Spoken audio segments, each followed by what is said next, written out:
ரொம்ப காலம் அப்படி அரசாட்சி பண்ணிகிட்டு இருந்தான். திடீர்னு அவனுக்கும் சில எதிரிகள் முளைச்சாங்க.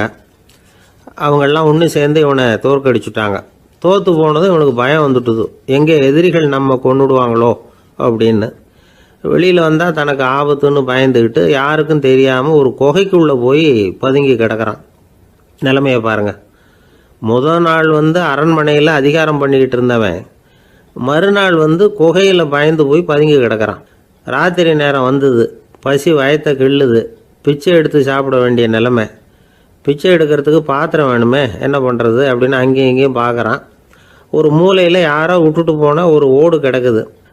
அதை எடுத்துக்கிட்டு புறப்பட்டான். இருட்டில் வழி புரியல. ஏதோ ஒரு யூகத்தில் காலை மெதுவாக எடுத்து வச்சு நடந்து போயிட்டுருக்கிறான். வழியில் ஒரு கருப்பு நாய் படுத்து கிடந்தது. இருட்டில் அவன் இது கண்ணுக்கு சரியாக தெரியல. அவனுக்கு தவறி போய் காலை வச்சுட்டான் அது மேலே. நாய் சும்மா இருக்குமா, வள்ளுன்னு விழுந்து கடிச்சு விட்டுது. காலை பார்க்குறான், காலத்தையும் நினச்சி பார்க்குறான். அரண்மனையில் வீரக்கழல் அணிந்த காலை உடைய மன்னா அப்படின்னு புகழ்வாங்களே புலவர்கள்லாம். ஆனால் அது இன்றைக்கி நாய் கடித்த காலம் ஆகிட்டுதே அப்படின்னு நினைக்கிறான். அது மட்டும் இல்லை, முன்னாடியெல்லாம் பொற்கிண்ணங்களில் தான் அவன் சாப்பிடுவான். ஆனால் இப்போது உடஞ்சி போன ஓட்டு, அது ஓட்டை கையில் வச்சுக்கிட்டு நிற்கிறான். அதில் யாராவது சாப்பாடு போடுவாங்களான்னு. முன்னாடியெல்லாம் நிறைய பேர் அரண்மனைக்கு வருவாங்க. அரசருக்கு காணிக்கைன்னு சொல்லி இவன் காலடியில் கொண்டாந்து கொட்டுவாங்க. அப்போல்லாம் இவன் அந்த ஜனங்களுடைய முகத்தை திரும்பி கூட பார்க்கறதில்ல. ரொம்ப கர்வமாக உட்காந்துருப்பான். அதே ஆள் இன்றைக்கி எல்லார் கண்ணுலேயும் படுறது மாதிரி பிச்சை எடுத்துக்கிட்டு இருக்கிறான். அப்போலாம் காணிக்கைகளை தன்னுடைய கையால் வாங்கிறது தனக்கு கௌரவ குறைச்சல்னு நினச்சி தன்னுடைய வேலைக்காரங்களை விட்டு தான் அதை வாங்க சொல்லுவான். இப்போ பார்த்தீங்கன்னா அவனே தன் கையாலேயே பிச்சை வாங்குறான். நினச்சி பாருங்கள். அந்த மனுஷன் நாள் அரசன், மறுநாள் பிச்சைக்காரன். எவ்வளோ வித்தியாசம். செல்வம் தான் இப்படி ஒரு வித்தியாசம் ஏற்படுறதுக்கு காரணம். அப்படிப்பட்ட செல்வம் வாழ்க்கையை நடத்துறதுக்கு நமக்கு தேவை தான். ஆனால் அதையே நாம் அடைய வேண்டிய பயனாக நினைக்கிறோம் பாருங்கள், அதுதான் வேடிக்கை. இதை நம்மாழ்வார் அழகாக ஒரு பாசுரத்தில் சொல்கிறார். ஒரு நாயகமாய் ஓட உலகுடன் ஆண்டவர், கருணாய் கவர்ந்த காலர், சிதைகிய பானையர், பெருநாடு காண இம்மையிலே பிச்சைதாம் கொள்வர், திருநாரணன் தாழ் காலம் பெற சிந்தித்து உய்மினோ அப்படிங்கிறார் நம்மாழ்வார். ஒரு பெரிய பணக்காரர் ஒரு துறவிகிட்ட போய், சாமி என்கிட்ட நிறைய பணம் இருக்குது, இருந்தாலும் நிம்மதி இல்லை, என்னால் நிம்மதியாக இருக்க முடியல, என்ன காரணம்னு கேட்டாராம். உடனே அந்த துறவி இதுக்கு நேரடியாக பதில் சொல்லாமல் பக்கத்தில் நின்றுக்கிட்டு இருந்த ஒரு குழந்தைய கூப்பிட்டார். அது ஓடியாந்தது. ஒரு ஆப்பிள் பழத்தை எடுத்து அது கையில் கொடுத்தார். அதை வாங்கிக்கிட்டு குழந்தை சிரிச்சுது. இன்னொரு பழத்தை எடுத்து கொடுத்தார். அதை இன்னொரு கையில் வாங்கிட்டு சிரிச்சுது. மூணாவது ஆப்பிள் எடுத்து கொடுத்தார். 2 பழத்தையும் நெஞ்சில் அணைச்சிக்கிட்டு 3ஆவது பழத்தையும் வாங்கிறதுக்கு முயற்சி பண்ணிச்சு. ஆனால் அது உடனே நழுவி கீழே விழுந்து உருண்டு ஓடிச்சு. ஏற்கனவே இருந்ததும் விழுந்துட்டுது. இப்போ அந்த குழந்தை அழ ஆரம்பிச்சுட்டுது. இப்போ அந்த துறவி பணக்காரர்கிட்ட சொன்னாராம், குழந்தைய கவனிச்சியா, 2 ஆப்பிள் போதும்னு அது நினச்சிருந்தா இப்போ அது அழ வேண்டிய அவசியம் வந்திருக்குமா அப்படின்னாராம். எதுவுமே அளவுக்கு மிஞ்சினா துன்பந்தான். இந்த காலத்தில் இதெல்லாம் யார் காதில் வாங்குறாங்க? ஒருத்தனை நல்ல வழிக்கு கொண்டு வரணும்னு நினச்சி அவனை கூப்பிட்டு உட்கார வச்சு இந்த கதையை சொல்லிகிட்டு இருந்தாங்க. சொல்லிவிட்டு அந்த குழந்தை செஞ்சது தப்பு தானே அப்படின்னு கேட்டிருக்கிறாங்க. ஆமாம், தப்பு தான், நானாக இருந்தால் அப்படி செஞ்சுருக்க மாட்டேன் நானா இவன். 2 பழமே போதும்னு சொல்லியிருப்பியா அப்படின்னு கேட்டிருக்காங்க. அப்படி இல்லைங்க, அவர் கொடுக்க கொடுக்க ஒவ்வொரு பழமாக வாங்கி பின்னாடி வச்சுட்டு மறுபடியும் கையை நீட்டுவேன் அப்படிங்கிறானா. இவெல்லாம் எந்த காலத்தில் திருந்துறது? ஒரு வயசான பாட்டியின் தாத்தாவும் ஒரு பூங்காவில் உட்காந்து பேசிக்கிட்டு இருக்கிறாங்க. அவங்களுக்கு கல்யாணம் ஆகி 53 வருஷம் ஆச்சு. பிள்ளைங்கள்லாம் படித்து பெரிய பெரிய வேலையில் இருக்கிறாங்க. பேரன் பேத்திகளும் நல்ல நிலைமையில் இருக்கிறாங்க. இந்த தாத்தாவும் பாட்டியும் சிரித்து பேசிக்கிட்டு இருந்ததை ஒரு பெரியவர் பார்த்தார். அவருக்கு ஆச்சரியமாக இருந்தது. இந்த வயசுலேயும் இவ்வளவு அந்யோன்யமாக இவங்க பேசிக்கிட்டு இருக்கிறாங்களே அப்படின்னு நினச்சார். சரி, நேரிலேயே கேட்டுருவோமே அப்படின்னு நினச்சிக்கிட்டு கிட்ட போனார். உங்கள் மன வாழ்க்கையின் வெற்றிக்கான ரகசியம் என்ன அப்படின்னு கேட்டார். இதை கேட்டதும் அந்த தாத்தா சிரிச்சுக்கிட்டே பாட்டியை பார்த்தாராம். அதுக்கப்புறம் சொன்னாராம், நான் இந்த அம்மாவை கல்யாணம் பண்ணிக்கிட்டதுக்கும் எங்களுடைய இல்வாழ்க்கை இவ்வளவு நாளாக பலம் குறையாமல் மகிழ்ச்சியாக இருக்கிறதுக்கும் காரணம் ஒன்று தான். அது என்ன காரணம்னா, எங்களுக்கு இடையில பொதுவாக நிறைய குறைகள் உண்டு, அதுதான் காரணம் அப்படின்னாராம். அவர் சொல்கிறது சரிதான் அப்படிங்கிறது மாதிரியே அந்த பாட்டியும் அவரை நிமிர்ந்து பார்த்தாங்களாம். இந்த பெரியவர் மறுபடியும் அந்த பாட்டியை பார்த்து அதே கேள்வியை கேட்டிருக்கார். உங்களுடைய நீண்டகால மன வாழ்க்கைக்கு கிடைச்ச வெற்றி எதனாலேன்னு சொல்ல முடியுமா அப்படின்னு கேட்டாராம். அவங்களும் சிரிச்சுக்கிட்டே பதில் சொன்னாங்களாம். என்ன பதில் தெரியுமா? சில பேரை நாம குறிப்பிட்ட பண்புகளுக்காக நேசிக்கிறோம், வேற சிலரை நாம் அந்த பண்புகள் இல்லாத குறைகளுக்காகவே விரும்பி பழகிறோம் இல்லையா அப்படின்னு கேட்டுவிட்டு தலையை குனிஞ்சுக்கிட்டாங்களாம் அந்த பாட்டியம்மா. அவங்க அப்படி சொன்னதை கேட்டதும் இவருக்கு புதுசா ஞானம் பிறந்தது மாதிரி இருந்துதான். இதுதான் மனம் நிறைந்த மன வாழ்க்கை அப்படிங்கிறார் சுவாமி சென்மயானந்தர். பண்புகளை எப்படி நேசிக்க முடியுதோ அதே மாதிரி பண்புகள் இல்லாத குறைகளையும் நேசிக்க முடியும். மனசுதான் காரணம். ஒரு மேல்நாட்டு தம்பதி, அவங்களும் தாத்தா பாட்டி தான். அவங்க 2 பேரும் ஒரு பூங்காவில் உட்காந்து சிரிச்சு பேசிக்கிட்டு இருக்கிறாங்க. அதை ஒருத்தர் பார்த்தார். அவருக்கு ஆச்சரியம், இவ்வளவு காலம் ஆகி இந்த வயசுலயும் இப்படி அன்பா பேசிக்கிட்டு இருக்கிறாங்களே அப்படிங்கிற ஆச்சரியம். கிட்ட நெருங்கி போனாரு. கேட்டார், ஏன் தாத்தா உங்களுக்கு கல்யாணம் ஆகி எவ்வளவு வருஷம் ஆச்சுன்னார். 55 வருஷம் ஆச்சுன்னாராம் அவரு. இன்னமும் இவ்வளவு சந்தோஷமா இருக்கிறீங்களே, அதுக்கு என்ன காரணம்னு கேட்டிருக்கார். அதுக்கு என்ன காரணம்னா, இதுவரைக்கும் எங்களுக்குள்ள சண்டையே வந்ததில்லை அப்படின்னாராம். அது எப்படி முடியும்னு கேட்டிருக்கார் இவர் ஆச்சரியமா. அந்த தாத்தா சொல்ல ஆரம்பிச்சாராம், இதை பாருப்பா, எங்களுக்கு கல்யாணம் ஆன புதுசில் நானும் என்னுடைய மனைவியும் ஒரு குதிரை மேலே ஏறி ஒரு காட்டு வழியாக போய்கிட்டு இருந்தோம். கொஞ்சம் தூரம் போனதும் அந்த குதிரை எடக்கு பண்ணிச்சு. நான் உடனே கீழே இறங்கி அந்த குதிரையை பார்த்து, இது உனக்கு முதல் தடவை அப்படின்னு மிரட்டலாக சொல்லிவிட்டு ஏறி உக்காந்தேன். மறுபடியும் போனோம். கொஞ்சம் தூரம் குதிரை நல்லபடியாக நடந்து போச்சு. மறுபடியும் எடக்கு பண்ண ஆரம்பிச்சுட்டுது. நான் கீழே இறங்கினேன். கையில் இருந்த சாட்டையால் ஓங்கி ஒரு அடி கொடுத்தேன். இது உனக்கு 2வது தடவை அப்படின்னு சொல்லிவிட்டு ஏறி உக்காந்தேன். மறுபடியும் குதிரை கொஞ்சம் தூரம் நல்ல விதமாக நடந்து போச்சு.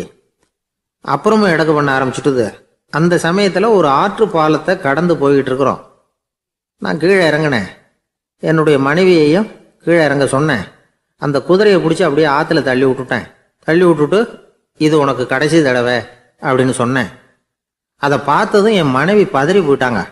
போய், ஐயோ பாவம், என்ன இப்படி பண்ணிவிட்டீங்க, உங்களுக்கு மனசில் கொஞ்சம் கூட இறக்கமே இல்லையா அப்படின்னாங்க. நான் மெதுவாக இவங்க பக்கம் திரும்பி, இது உனக்கு முதல் தடவை அப்படின்னேன். அவ்வளவுதான். அன்னையிலேருந்து இன்னைய வரைக்கும் ஒரு நாள் கூட எங்களுக்குள்ள சண்டையே வந்ததில்லை அப்படின்னு விளக்கம் கொடுத்தார் அந்த தாத்தா. ஒரு ஊரில் ஒரு மன்னன் இருந்தான், கொடுங்கோல் மன்னன். நிறைய தொந்தரவு பண்ணிக்கிட்டு இருந்தான். அவன் ஒரு தடவை என்ன பண்ணான் தெரியுமா? ஒரு தப்பும் பண்ணாத ஒரு இளைஞனை பிடிச்சி ஜெயிலில் அடைச்சுட்டான். அந்த பையனோட சொந்தக்காரங்கள்லாம் ராஜா கிட்ட போனாங்க. அவன் ஒரு தவறும் பண்ணலை, அவனை விடுதலை பண்ணுங்க அப்படின்னு கெஞ்சி கேட்டுக்கிட்டாங்க.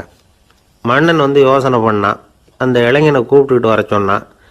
அவனை கொண்டாந்து ராஜா முன்னாடி நிறுத்தினாங்க. இதை பாருப்பா, உன்னை நான் விடுதலை பண்ணுவேன், ஆனால் ஒரு கண்டிஷன். அந்த நிபந்தனையை நீ நிறைவேற்றினா உனக்கு விடுதலை அப்படின்னா மன்னன். சரின்னு ஒத்துக்கிட்டான் பையன். மன்னன் கண்டிஷன் என்னங்கிறத சொன்னான். உங்ககிட்ட ஒரு செம்மறி ஆட்டை கொடுக்க போகிறேன். 1 மாதத்துக்கு அதுக்கு தேவையான தீனியையும் கொடுக்க போகிறேன். 1 மாதம் கழித்து அந்த ஆட்டை எடை போட்டு பார்ப்பேன். அந்த ஆட்டின் எடை கொஞ்சம் கூட கூடி இருக்கக்கூடாது. எடை கூடி இருந்தால் உனக்கு விடுதலை கிடையாது. என்ன சொல்கிற அப்படின்னா. பையனுக்கு ஒன்றும் புரியல, பயமாக போயிட்டுது. குழம்பிக்கிட்டே நின்றுக்கிட்டு இருக்கிறான். சரி, ஒரு நாள் டைம் தரேன், நல்லா யோசனை பண்ணி பார்த்துட்டு நாளைக்கு உன் முடிவை சொல்லு அப்படின்னா மன்னன். பையன் கவலையோடு வெளியில் வந்தான். அங்கே ஒரு பெரியவர் நின்றுக்கிட்டு இருந்தார். அவர்கிட்ட விஷயத்தை சொன்னான். அந்த பெரியவர் இந்த பையனுக்கு காதோட காதாக ஒரு வழியை சொல்லி கொடுத்தார். அதை கேட்டதும் பையன் மறுபடியும் மன்னன் முன்னாடி நின்னா, உங்கள் நிபந்தனையை ஏற்றுக்கிறேன்னு சொன்னான். மன்னன் ஒரு ஆட்டுக்குட்டியையும் அதுக்கு 1 மாதத்துக்கு தேவைப்படுற தீவனத்தையும் கொடுக்கும்படியாக உத்தரவு போட்டான். கொடுத்தாங்க. ஓடிட்டு போயிட்டான். 1 மாதம் தினமும் தவறாமல் அந்த தீவனத்தை ஆட்டுக்குட்டிக்கு போட்டுக்கிட்டு இருக்கிறான். 1 மாதம் கழித்து அந்த ஆட்டை அரண்மனைக்கு ஓட்டிகிட்டு போனான். மன்னன் அதை எடை போட்டு பார்க்குறான். எடை கூடவே இல்லை, அப்படியே தான் இருக்குது. உடனே போட்ட நிபந்தனைப்படி அந்த இளைஞனை விடுதலை பண்ணிவிட்டான். சரி, ஆட்டுக்கு எடை கூடாமல் இருக்கிறதுக்கு அந்த பெரியவர் சொல்லி கொடுத்த யோசனை என்ன அப்படின்னா, அது வேற ஒன்றும் இல்லை. அந்த ஆட்டுக்கு எதிரில் அது கண்ணில் படுற மாதிரி ஒரு ஓநாயை கட்டி போட சொன்னார். அவ்வளவுதான். ஆட்டுக்கு ஓநாய்ங்கிறது பிறவி பகை. ஓநாயை பார்த்தா ஆடு நடுங்க ஆரம்பிச்சிரும், அவ்வளவு பயம். தினமும் அந்த ஆடு பயந்துக்கிட்டே தீனி சாப்பிட்டுது, எடை கூடல. அதுதான் ரகசியம். இது சின்ன பிள்ளைங்களுக்கான ஒரு கதை. இதிலேருந்து தெரிஞ்சுக்க வேண்டிய உண்மை என்னன்னா, நாமெல்லாம் சாப்பிட்றப்ப மனசும் உடம்பும் அமைதியாக இருக்கணும். அப்போ தான் அது உடம்புல ஒட்டும். அவசரத்துலேயும் பயத்துலையும் சாப்பிட்டா அது சரியாக ஜீரணமாகாது. இன்னொரு ராஜா இருந்தார். அவரும் ஒரு இளைஞனை ஜெயிலில் அடைச்சி விட்டார். விடுதலை பண்ணணும்னா ஒரு கண்டிஷன்னார். என்னன்னு கேட்டான். ஒரு ஆட்டுக்குட்டியை உன் முன்னாடி கொண்டாந்து நிறுத்துவேன். நீ அதுக்கிட்ட ஒரு கேள்வி கேட்கணும். அதுக்கு சரியான பதிலை சொல்லணும். அப்படி செஞ்சுட்டா உனக்கு விடுதலைன்னார். இளைஞன் யோசனை பண்ணி பார்த்தான்.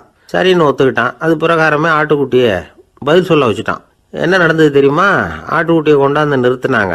இவன் மெதுவாக அதுக்கிட்ட போனான். அது காதுகிட்ட போய் ஏப்ரலுக்கு அடுத்த மாதம் என்ன மாதம்னு கேட்டான். அது உடனே மேன்னு கத்திச்சு. இவன் விடுதலை ஆயிட்டான். ஒரு ஊரில் 4 நண்பர்கள் இருந்தாங்க. 4 பேரும் சோம்பேறிகள். 4 பேருக்கும் எந்த வேலையும் செய்யறதுக்கு உடம்பு வளையறதில்ல. இருந்தாலும் சோம்பேறித்தனத்தில் ஒருத்தருக்கு ஒருத்தர் கொஞ்சம் வித்தியாசம் உண்டு. அதுக்கு தகுந்த மாதிரி அவங்களுக்கு பேர் அமைஞ்சு போச்சு. ஒருத்தன் கால் சோம்பேறி, இன்னொருத்தன் அரை சோம்பேறி, அடுத்தவன் முக்கால் சோம்பேறி, கடைசி ஆள் முழு சோம்பேறி. இவங்க 4 பேரும் நண்பர்கள்.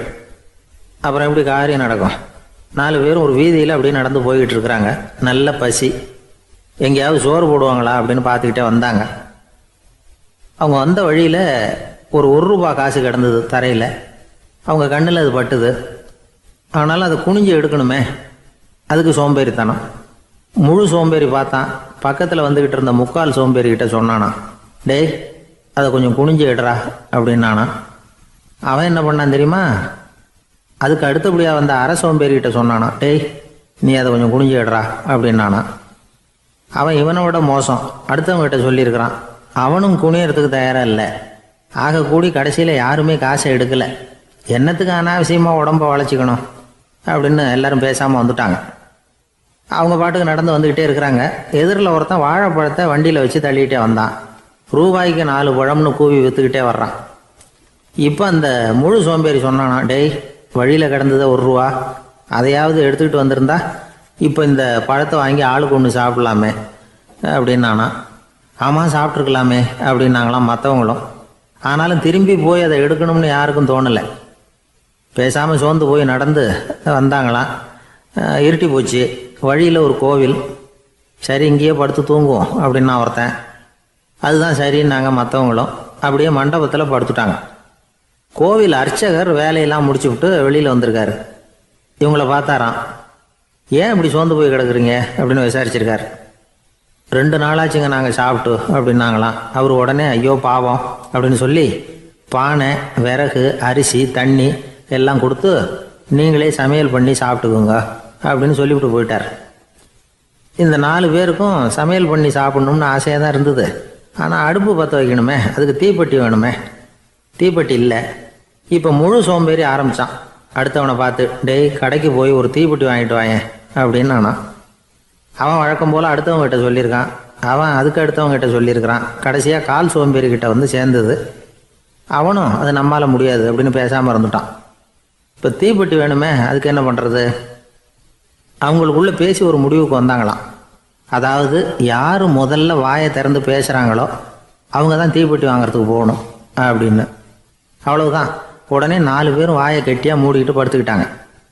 அவங்க சமையல் பண்ணி சாப்பிட்டாங்களா என்ன அப்படிங்கிறது அர்ச்சகருக்கு தெரியல. சரி பார்த்துட்டு வரலாமேன்னு வந்தார். வந்து பார்க்குறாரு, இவங்க 4 பேரும் அசையாமல் படுத்து கிடக்குறாங்க. அர்ச்சகர் பயந்துட்டார். ஒருவேளை பசி தாங்காமல் செத்து போட்டாங்களோ அப்படிங்கிற பயம், அல்லது நாம் கொடுத்த உணவுப் பொருளில் ஏதாவது விஷம் கலந்துருக்குமோ அப்படின்னும் பயந்தார். அப்படின்னா நம்ம மேலே பழி வந்துருமே அப்படின்னு நினச்சி நடுங்க ஆரம்பிச்சிட்டார். அப்புறம் அவரும் ஒரு முடிவுக்கு வந்தாராம். கோவிலுக்கு பக்கத்துலேயே ஒரு பெரிய குழி இருந்தது. அதில் ஒவ்வொருத்தரையாக இழுத்துக்கிட்டு போய் போட்டார். கொஞ்சம் மண்ணை தள்ளினார். காலால் மிதித்தார். அவர் மிதித்த மிதி ஒருத்தன் அடி வயத்தில் போட்டுவிட்டுது. அவன் உடனே வலி தாங்காமல் ஐயோ அம்மான்னு அலறினான். உடனே நடந்தது என்ன தெரியுமா? மற்ற 3 பேரும் துள்ளி எழுந்திரிச்சாங்களாம். அவனை பார்த்து நீ தாண்டா தீப்பெட்டி வாங்க போகணும், நீ தாண்டா வாங்க போகணும், நீ தான் சத்தம் போட்ட அப்படின்னு சொல்லி ஆரம்பிச்சிட்டாங்களாம். அர்ச்சகர் பார்த்தார். இது பேய் மாதிரி தெரியுதுன்னு நினச்சிக்கிட்டு ஒரே ஓட்டமாக ஓடி போட்டாரான். கிராமப்புறங்களில் இப்படி ஒரு கதையை சொல்கிறது உண்டு. சோம்பல்ங்கிறது நம்ம முன்னேற்றத்துக்கு பெரிய தடை அப்படிங்கிறத நாம் புரிஞ்சுக்கணும். அதுதான் இந்த கதை சொல்கிற நீதி. ஒரு பள்ளிக்கூடத்தில் ஒரு புதுமையான போட்டி நடந்துதான். அதாவது சோம்பேறித்தனத்துக்கு பரிசு. அதில் 2வது பரிசு யாருக்குன்னு அறிவித்தாங்க. ஒரு பையன் எழுந்திரிச்சு மெதுவாக நடந்து போய் பரிசை வாங்கிட்டான். அடுத்தது முதல் பரிசு யாருக்கு அப்படின்னு அறிவிச்சாங்களாம். அவன் கடைசி வரிசையிலேருந்து கத்தனானா, ஐயா அதையும் அந்த பையன் மூலமாகவே கொடுத்து அனுப்பி வச்சிருங்க, இங்கே வந்தது நான் வாங்கிக்கிறேன் அப்படின்னு நானா. காஞ்சிபுரத்தில் பல்லவ ராஜா ஒரு கோவில் கட்டினார், கைலாசநாதர் கோவில். அதுக்கு கும்பாபிஷேகம் பண்ணுறதுக்கு ஒரு நாள் குறிப்பிட்டு அதுக்கு வேண்டிய ஏற்பாடுகள்லாம் பண்ணினார். முதல் காரியமாக கடவுளை வேண்டிக்கிட்டார், நீங்கள் இந்த கும்பாபிஷேகத்துக்கு நேரில் வந்து கலந்துக்கணும்னார். கடவுள் அந்த ராஜா கனவுல வந்தார். நீ கும்பாபிஷேகம் வச்சிருக்கிற அதே நாளில் அதே நேரத்தில் எனக்கு இன்னொரு ஊரில் ஒரு கும்பாபிஷேகம் இருக்குது, அதுக்கு போக வேண்டியிருக்கு. அதாவது திருநின்ற ஊரில் என்னுடைய பக்தர் ஒருத்தர், அவரும் ஒரு கோயில் கட்டி கும்பாபிஷேகம் செய்கிறார், நான் அதுக்கு போக வேண்டியிருக்கு, அதனால் உன்னுடைய தேதியை நீ மாற்றி வச்சுக்கோ அப்படின்னார். கடவுள் தான் எங்கேயும் இருக்கிறவராச்சே, அவர் நினச்சா 2 இடத்துலையும் இருந்து கோயில் கும்பாபிஷேகத்தை நடத்த முடியாதா? ஏன் அப்படி செய்யலை? அது ஒரு முக்கியமான காரணத்துக்காகத்தான். திருநின்ற ஊரில் இருந்த பூசலாருங்கிற அந்த அடியாரின் பெருமையை இந்த உலகத்துக்கு எடுத்து காட்டணுங்கிறதுக்காகத்தான் கடவுள் அந்த ராஜா கிட்ட அப்படி சொன்னார். சரி, அந்த அடியார் அப்படி என்னதான் பெருசாக கோயில் கட்டி விட்டார்? ராஜா கட்டின கோயிலை விட பெருசா? அவர் கட்டினது கருங்கல்லாலேயோ மண்ணாலேயோ மரத்தாலேயோ இல்லை. அவர் கட்டின கோயில் வேற மாதிரி. அது மனசால கட்டின கோயில், மனசுக்குள்ளே இருக்கிற கோவில், மனக்கோவில். அந்த அடியார் தன்னோட மனசுக்குள்ளே மாசக்கணக்காக ஒவ்வொரு கல்லாக சேர்த்து கட்டின கோவில். இந்த விஷயம் ராஜாவுக்கு தெரியாது. அவர் என்ன நினச்சுட்டாரு, அது நாம் கட்டின கற்கோயிலை விட ரொம்ப பெருசாக இருக்கும் போல இருக்கு அப்படின்னு நினச்சிட்டார். சரி, அப்பேற்பட்ட அந்த கோயிலை தரிசனம் பண்ணிவிட்டு வருவோம் அப்படின்னு நினச்சி ராஜா திருநின்ற ஊருக்கு போகிறார். அங்கே போய் பார்த்தா கோயிலையும் காணும், ஒன்றையும் காணும். கடைசியில் பூசலார் கட்டின மனக்கோவில் தான் அதுங்கிறத அவர் புரிஞ்சுக்கிறார். உடனே அந்த அடியாரின் காலில் விழுந்து வணங்குறார். அவரோ, இது மனசால முயன்ற கோவில், இதுக்கு இத்தனை பெருமையா அப்படின்னு ஆச்சரியப்படுறார். இதில் ஆச்சரியப்படுறதுக்கு ஒன்றும் இல்லை. ஆண்டவன் விரும்புறது அகபக்தியை தவிர புற தோற்றங்களே அல்ல. இதை நாம் புரிஞ்சுக்கிட்டோம்னா நமக்குள்ள எந்த வேறுபாடுகளும் வர்றதுக்கு வழியே இல்லை. இன்னொரு ராஜா இருந்தார். அவர் ஆண்டவனுக்கு படைக்கிறதுக்காக ஒரு தார் நல்ல செவ்வாழைப்பழமாக எடுத்துக்கிட்டு போகணும்னு நினச்சார். அதனால் முத நாளே அதை வாங்கிட்டு வர சொன்னார் வேலைக்காரங்கிட்ட. வேலைக்காரன் போனால் கடைத்தெருவில் ஒரு தார் பழம் வாங்கினான். வர்ற வழியில் அவன் குடிசை. அப்படியே எட்டி பார்த்துட்டு போவோமேன்னு நினச்சான். போனான். அங்கே இவனோட குழந்தை பாவம் பசியால் கத்திக்கிட்டு இருக்கு. இவன் பார்த்தான், இவ்வளவு பெரிய தாரில் ஒரு 2 பழம் எடுத்தா தெரியவா போகுது அப்படின்னு நினச்சி ஒரு 2 பழத்தை பிச்சு அந்த குழந்தைகிட்ட கொடுத்தான். அது அதை வாங்கி வயிறார சாப்பிட்டுது. பசி அடங்குச்சு, விளையாட போயிட்டுது. இவன் அதுக்கப்புறம் வாழைப்பழத்தை எடுத்துக்கிட்டு அரண்மனைக்கு வந்தான். 2 பழம் பிச்சிருக்கிறது ராஜாவுக்கு தெரிஞ்சு போச்சு. இவன் உண்மையை சொல்லிவிட்டான்.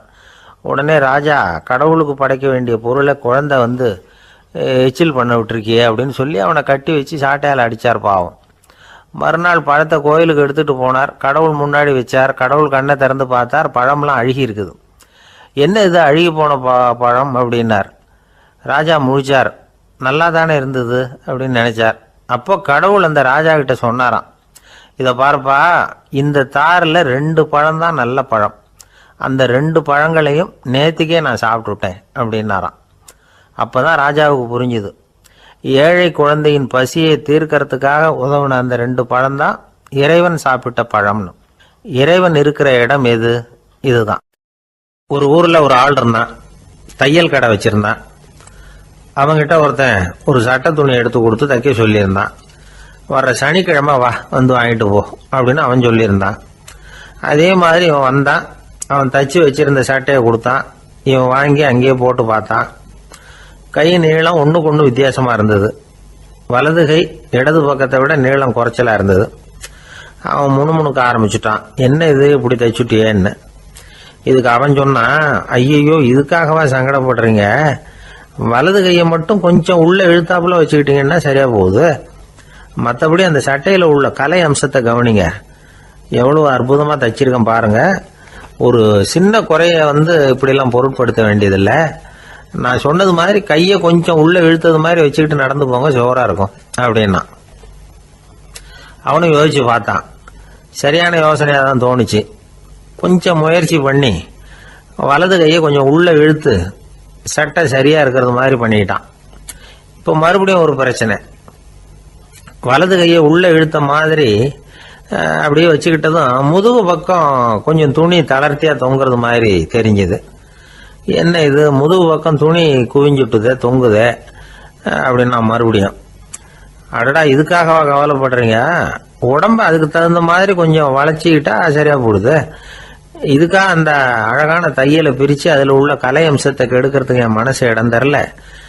எவ்வளவுக்கு தளர்த்தியா இருக்கோ அவ்வளவுக்கு கொஞ்சம் உடம்ப வளைச்சி அப்படி குனிஞ்சது மாதிரி போங்க போதும் அப்படின்னா.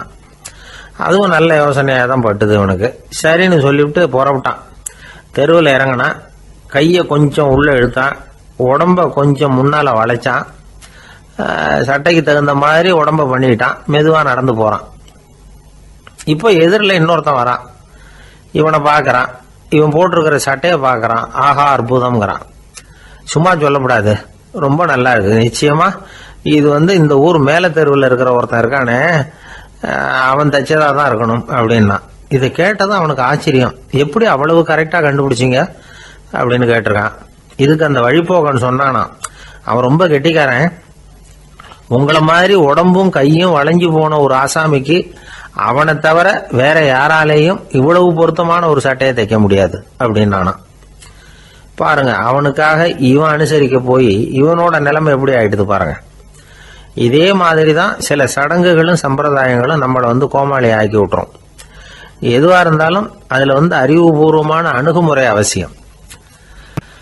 ஒரு நர்ஸ் அவசரமா ஓடி டாக்டர் கிட்ட சொல்லிச்சான், டாக்டர் ஒரு தப்பு நடந்து போச்சு, 10ஆம் நம்பர் பெட்ல இருக்கிற பேஷண்ட்டுக்கு காலில் ஆபரேஷன் பண்றதுக்கு பதிலாக கையில் ஆபரேஷன் பண்ணி விட்டீங்க. கை ஆபரேஷன் பண்ணிக்க வேண்டிய ஆள் 7ஆம் நம்பர் பெட்ல இருக்கார் அப்படின்னு தான். அதுக்கு ஒரு பதட்டப்படாம சொன்னாராம், பரவாயில்ல இவரை தூக்கி 7ஆம் நம்பர் பெட்ல போட்டுரு அப்படின்னாராம். இந்த உலகத்துல எவ்வளவோ உயிரினங்கள் இருக்கு, ஒவ்வொன்றும் ஒவ்வொரு விதமா சண்டை போடுது. இப்போ 2 மாடு சண்டை போட்டுக்குதுன்னு வச்சுக்கோங்க, என்ன பண்ணும், 2 முட்டிக்கும். அதுக்கு சண்டை போடுறதுக்கு ஆயுதமாக உபயோகப்படுறது அதோட கொம்பு. 2 சேவல் சண்டை போட்டுக்குதுன்னு வச்சுக்கோங்க, அதுக்கு ஆயுதமாக உபயோகப்படுறது அதோட கால் நகம். காலால் தான் அது ஒன்றோட ஒன்று சண்டை போட்டுக்கும். ஆனால் 2 மனுஷன் சண்டை போட்டுக்கிறான்னு வச்சுக்கோங்க, இவன் இன்னதை தான் ஆயுதமாக உபயோகப்படுத்துவான்னு குறிப்பிட்டு சொல்ல முடியாது. கல்லை எடுப்பான், கத்தி எடுப்பான், துப்பாக்கி எடுப்பான், என்ன வேணாலும் பண்ணுவான். வாயால் திட்டுவான், கையால் அடிப்பான், காலால் உதைப்பான், சகலகலா வல்லவன். விலங்குகள்லாம் பொதுவாக வாயை சாப்பிட்றதுக்கு மட்டும்தான் உபயோகப்படுத்துது. ஆனால் இவனுக்கு சாப்பிட்றதுக்கும் அதுதான், சாப்பிட்டு விட்டு திட்டுறதுக்கும் அதுதான். ஆனால் ஒரு விஷயத்தில் மட்டும் கெட்டிக்கிறேன். அதாவது நாம் சண்டை போட்டுக்கிட்டாலும் பரவாயில்லை, கோழிகள் சண்டை போடாமல் இருக்கணும் அப்படின்னு ஆசைப்படுறான். எதுக்காக? கோழிகள் சண்டை போடாமல் இருந்தால் நிறைய முட்டைகள் போடுமா, அதுக்காக தான் இந்த அக்கறை. கோழி பண்ணை வச்சிருக்கிறவங்களுக்கு இது ஒரு பெரிய பிரச்சனை. அதாவது பண்ணையில் இருக்கிற கோழிகளுக்குள்ளே அடிக்கடி சண்டை வந்துடும். அதனால் முட்டை உற்பத்தி குறைஞ்சிரும். சரி, இதுக்கு என்ன பண்ணுறது? பண்ணையில் போய் உட்காந்துக்கிட்டு தினமும் பஞ்சாயத்து பேசிகிட்டு இருக்க முடியுமா? அமெரிக்காவில் கோழி பண்ணை வச்சிருக்கிற ஒருத்தர் இதை பற்றி யோசனை பண்ணி பார்த்தாராம். ஒரு வழியையும் கண்டுபிடிச்சிருக்கார். கோழிக்கெல்லாம் மூக்கு கண்ணாடி மாட்டி விட்டுட்டோம்னா அது சண்டை போடுற குணம் குறைஞ்சிரும், முட்டை அதிகமாகிடும். அந்த கண்ணாடியில் உள்ள லென்ஸு சிவப்பு நிறத்தில் இருக்கணும், அவ்வளவுதான் அப்படின்னு அவர் கண்டுபிடிச்சாராம்.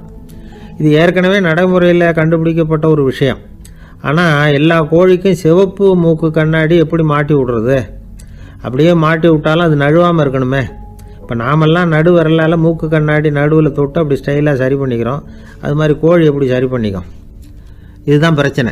இதுக்கு அவர் என்ன வழி கண்டுபிடிச்சாருன்னா, கோழிக்கெல்லாம் மூக்கு கண்ணாடிக்கு பதிலாக விழியொட்டு வில்லைகள், கான்டாக்ட் லென்ஸ், அதை பொருத்தி விட்டா என்ன அப்படின்னு யோசனை பண்ணார். அதே மாதிரி பண்ணார்.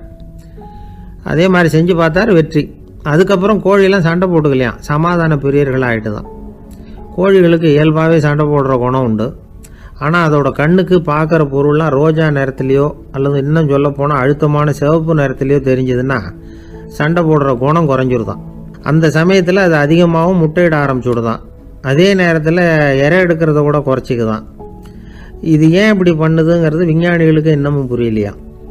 எப்படியோ அமெரிக்க கோழிகள்லாம் கான்டாக்ட் லென்ஸ் பொருத்திக்க ஆரம்பித்தாச்சு. கோழி கழுத்தை பிடிச்சிக்கிட்டு ஒரு சில வினாடிகளில் அதை பொருத்தி விட்றாங்களாம். கோழியோட ஆயுள் பூரா அது அப்படியே இருக்குமா. பண்ணையில் முட்டை உற்பத்தி குறைஞ்சா இது மாதிரி விஞ்ஞானபூர்வமாக பரிகாரம் தேடுறது தான் நல்லது. நமக்கு வேண்டியப்பட்ட ஒருத்தர், அவர் ஒரு கோழி பண்ணை வச்சுருந்தார். அந்த பண்ணையில் பாதி கோழி திடீர்னு செத்து போச்சு. உடனே ஒரு கால்நடை மருத்துவர்கிட்ட போக வேண்டியது தானே, அங்கே போகல. உள்ளூரில் மந்திரம் பண்ணிகிட்டு இருந்த ஒரு சாமியார்கிட்ட போனார். அவர் காலில் விழுந்தார். சாமி, என் பண்ணையில் பாதி கோழி செத்து போட்டுதுன்னார். சாமியார் யோசனை பண்ணார். சரி, பண்ணையில் வாசப்படி கிழக்கு பக்கமாக வச்சுருக்கியா மேற்கு பக்கமாக வச்சுருக்கியான்னு கேட்டார். கிழக்கு பக்கமாக இருக்குன்னார் அவர். அதுதான் தப்பு, மேற்கு பக்கமாக அதை மாற்றி சரியாக போடும்னாராம். அதே போல் இவர் போய் மாற்றிவிட்டார். அப்பவும் பாதி செத்து போச்சு. மறுபடியும் வந்து சொன்னார், சாமி மறுபடியும் பாதி கோழி செத்து போட்டுதேன்னார். சரி, கூரை எப்படி போட்டிருக்க, ஓடு போட்டிருக்கியா இல்லை கீத்து போட்டிருக்கியான்னார். ஓடு போட்டிருக்கேன்னாராம் அவர். அதுதான் தப்பு, கீத்து போட்டுரும் சரியாக போடும்னாராம். சரின்னு போய் அதையும் மாற்றி பார்த்தார். மறுபடியும் போயிட்டுது, கோழி செத்து போச்சு. வந்தார், மறுபடியும் பாதி செத்து போச்சு சாமின்னு வந்தார். இவரும் யோசனையை மாற்றி மாற்றி சொல்லிகிட்டே இருக்கிறார். இப்படி அவரும் மாற்றி மாற்றி பார்த்தார். 6வது தடவையாக அவரை தேடிட்டு வந்தார். அந்த சமயத்தில் இவர் ரொம்ப தீவிரமாக யோசனை பண்ணி பார்த்துட்டு, அது சரிப்பா, நீயும் என்கிட்ட சளைக்காமல் வந்துக்கிட்டு இருக்கிற, நானும் யோசனை சொல்லிகிட்டு இருக்கேன். இப்போவும் வந்து உங்ககிட்ட சொல்கிறதுக்கு என்கிட்ட யோசனை நிறையா இருக்குது, ஆனால் சோதிக்கிறதுக்கு உங்ககிட்ட கோழி இல்லையே, என்ன பண்ணுறது அப்படின்னாராம் இவர். ஒரு ஊரில் ஒரு குரு இருந்தார், ஜென் குரு. அவரை தேடிட்டு ஒரு மன்னர் வந்தார். வந்தவர் ஜப்பான் மன்னர். தோட்டக்கலையை பற்றி தெரிஞ்சுட்டு போகிறதுக்காக அவர் வந்தார். எப்படி தோட்டம் அமைக்கிறது அப்படிங்கிறத பற்றி அந்த குரு விவரமாக சொல்லி கொடுத்தாரு. 1 நாள் 2 நாள் இல்லை, 3 வருஷம் கற்றுக் கொடுத்தார். அதுக்கப்புறம் சொன்னார், நான் கற்றுக் கொடுத்துட்டேன், இனிமேல் நீங்கள் போகலாம், போய் தோட்டம் அமைக்கலாம், அதுதான் உங்களுக்கு பரிசை. தோட்டம் அமைச்ச பிறகு சொல்லி அனுப்புங்க, நான் வந்து பார்க்குறேன். நீங்கள் இங்கே என்னவெல்லாம் கற்றுக்கிட்டீங்களோ அதையெல்லாம் அங்கே செயல்முறையில் செஞ்சு காட்டுங்க அப்படின்னு சொல்லி அனுப்பி வச்சார். மன்னர் போனார். அரண்மனைக்கு பக்கத்திலே ஒரு பெரிய தோட்டத்தை உண்டு பண்ணினார். அழகான மரங்களையும் செடிகளையும் உருவாக்கினார். கிட்டத்தட்ட 1000 தோட்டக்காரர்களை பயன்படுத்தி 3 வருஷங்கள் முயற்சி பண்ணி அந்த அழகான தோட்டத்தை உருவாக்கினார். குருகிட்ட இருந்து செய்தி வந்தது, நாளைக்கு வந்து தோட்டத்தை பார்க்குறேன் அப்படின்னு. மன்னர் உடனே சுறுசுறுப்பாயிட்டார். முதல் நாளே தோட்டத்தை சுத்தப்படுத்தினார். ராத்திரி பூரா யாரும் தூங்கலை. எல்லாருக்கும் தோட்டத்தை ஒழுங்குபடுத்துகிற வேலை. அது அந்தந்த இடத்துல ஒழுங்காக இருக்குதா அப்படின்னு சரி பார்த்தாங்க. ஒரு தவறும் இல்லாத வகையில் அதை ஒழுங்குபடுத்தினாங்க. மறுநாள் குரு வந்தார், தோட்டத்தை பார்த்தார். அவருக்கு கோபம் வந்துட்டுது. மன்னருக்கு ஆச்சரியம், எப்பவும் சிரிச்சுக்கிட்டே இருக்கிறவர் இப்போ எப்படி இருக்கிறாரே அப்படின்னு. மெதுவாக குருக்கிட்ட போய், எல்லாம் சரியாக தானே இருக்குது அப்படின்னார். எல்லாம் சரிதான், ஆனாலும் எங்கே அந்த பொன்னிற காற்று அப்படின்னார். உதிர்ந்த இலைகள், பொன் மஞ்சள் நிற இலைகள் காற்றில் அப்படி புரண்டு ஓடுவதை நான் பார்க்க முடியவில்லையே அப்படின்னாராம். அது இல்லாமல் இந்த தோட்டம் உயிரோட்டம் உள்ளதாக இருக்காது, இதில் பாடல் இல்லை, ஆடல் இல்லை, அதெல்லாம் இல்லாமல் இந்த தோட்டம் ரொம்பவும் செயற்கையாக தெரியுதேன்னாராம். மன்னர் இப்போ தான் யோசனை பண்ணார். கீழே கிடந்த காஞ்சி போன இலைகள் மட்டும் இல்லை, மரத்தில் இருந்த காஞ்சி போன இலைகளையும் அப்புறப்படுத்தி சுத்தமாக வச்சிருக்கிறார். இறப்பும் வாழ்க்கையினுடைய ஒரு பகுதி தான். மரணம்ங்கிறது வாழ்க்கைக்கு எதிரானது அல்ல, அதை நிரப்பும் ஒரு பகுதி தான் அது. மரணம் இல்லையில் வாழ்க்கையே இல்லை அப்படிங்கிறது பெரியவங்க கருத்து. இப்போ அந்த தோட்டம் அழகாக தான் இருக்குது, இருந்தாலும் அது ஒரு ஓவியம் மாதிரி உயிர் இல்லாமல் இருக்கு. குரு ஒரு வாளியை கையில் எடுத்துக்கிட்டார். தோட்டத்தை விட்டு வெளியில் போனார். ஏற்கனவே வீசி எறிந்த அந்த சருகுகளை எல்லாம் அள்ளி கொண்டுகிட்டு வந்தார். உள்ள எல்லா இடங்கள்லையும் அதை வீசினார். உடனே காற்று அந்த காய்ந்த சருகுகளையும் பழுத்த இலைகளையும் அசைக்க ஆரம்பிச்சுட்டுது. இப்போ அங்கே சலசல சத்தம், சங்கீதம், இலைகளின் நடனம், ஓவியம் மாதிரி இருந்த அந்த தோட்டத்துக்கு இப்போ உயிர் வந்துட்டுது. இதுதான் அந்த பொன்னான காற்று அப்படின்னாராம் குரு. மன்னருக்கு புரிஞ்சுது. மிகப்பெரிய ஜென் கேள்வி ஒன்று உண்டு. உம்மான் அப்படிங்கிற ஒரு பெரிய குருவை பார்த்து துறவி ஒருத்தர் கேட்டாராம், இலைகள் எல்லாம் கீழே விழுந்து மரங்கள் மொட்டையாக இருக்கும் பொழுது என்ன நடக்கும்? இதுதான் கேள்வி. இதுக்கு உம்மான் சொன்ன பதில் பொன்னான காற்று, தி கோல்டன் விண்ட் அப்படின்னாராம்.